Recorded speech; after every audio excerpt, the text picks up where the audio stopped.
सास बहू का प्यार। सुमित्रा अपनी बहू को आवाज देती है। अरे बहू, देख मेरा भाई आया है, जरा उसके लिए चाय नाश्ता तो लेती आ। क्या दीदी, चाय नाश्ते से क्या होगा, खाना मंगाओ खाना।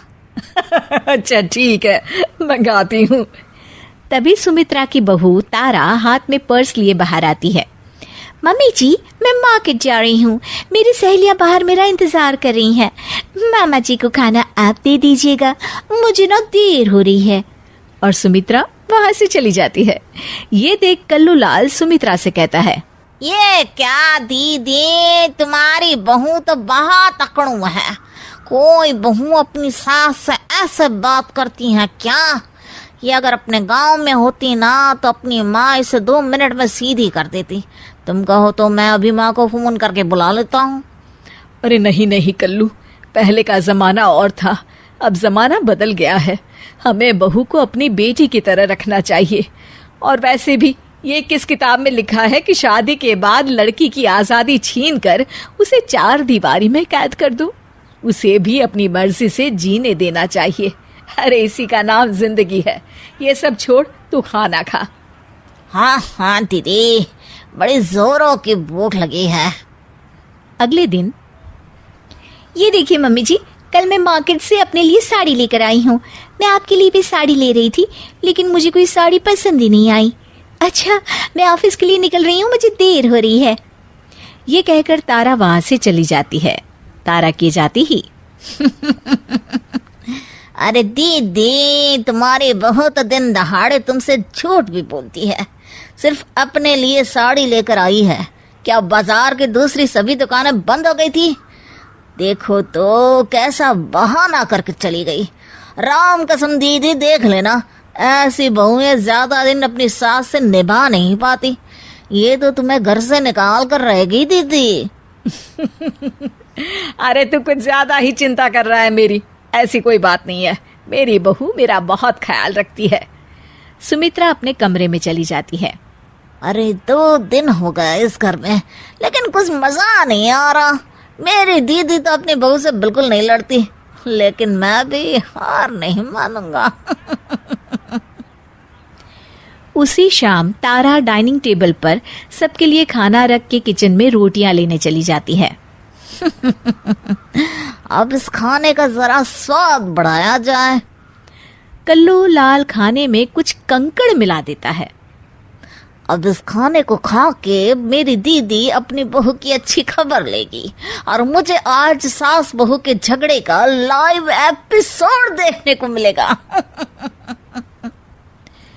थोड़ी देर के बाद घर के सभी लोग खाना खाने लगते हैं।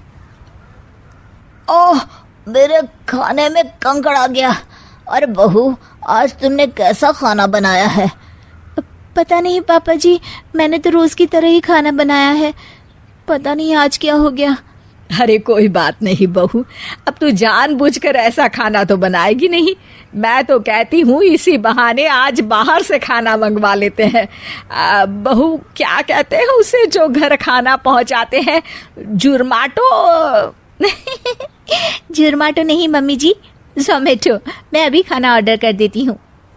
अपनी दाल गलती ना देख कल्लू लाल का चेहरा लटक जाता है।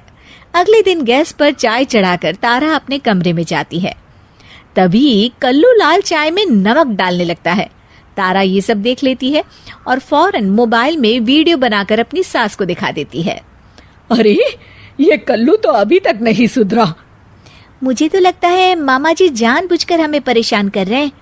हाँ, ये बात तो है।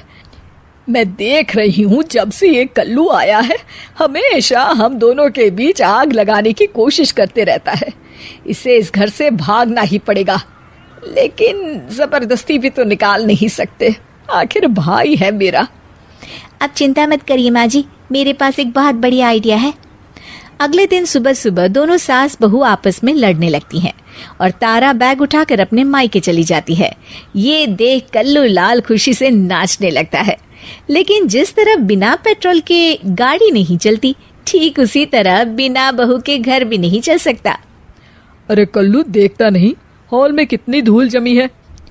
बहू तो है नहीं घर में, इसलिए तू हॉल में पोछा लगा दे। कल्लू लाल हिचकिचाते हुए कहता है, जीजा जी, अब मैं हॉल में पोछा लगाते हुए अच्छा लगूंगा क्या? अरे तुझे किस बात की शर्म? लल्लू लाल की दुकान पर दिन भर झूठे बर्तन धोता था, भूल गया क्या? चल फटाफट हॉल को चमका दे। मजबूरी में कल्लू लाल को फर्श पर पोछा लगाना पड़ता है। अगले दिन, अरे सुन कल्लू। जी दीदी। देख कल्लू, खाना बनाने के लिए बहू तो है नहीं घर में, इसलिए हमें बाहर से खाना मंगा कर खाना पड़ेगा। और हाँ, रमेश ने कलकत्ता से अभी तक पैसे नहीं भेजे, इसलिए तुझे अपने पैसों से खाना खरीद कर लाना होगा। कल्लू लाल जोश में आकर हाँ तो कर देता है, लेकिन कुछ दिनों बाद, अरे ये क्या, मेरे इतने सारे पैसे खर्च हो गए, ऊपर से मैं इस घर का रामू काका बन गया हूँ। अरे मैं अपने पैसों से दूसरों के घर के खर्चे उठाओ, इतना बड़ा भी बेवकूफ नहीं हूँ। इससे अच्छा तो मैं फिर से लल्लू लाल के यहाँ जलेबियाँ तल के 4 पैसे ही कमा लूं। मैं कल ही बस पकड़कर अपने गांव चला जाऊंगा। अगले दिन ठीक ऐसा ही होता है। कल्लू लाल बस पकड़कर सीधा अपने गांव निकल जाता है और उसके जाते ही तारा वापस आ जाती है और सभी मजे से रहने लगते हैं।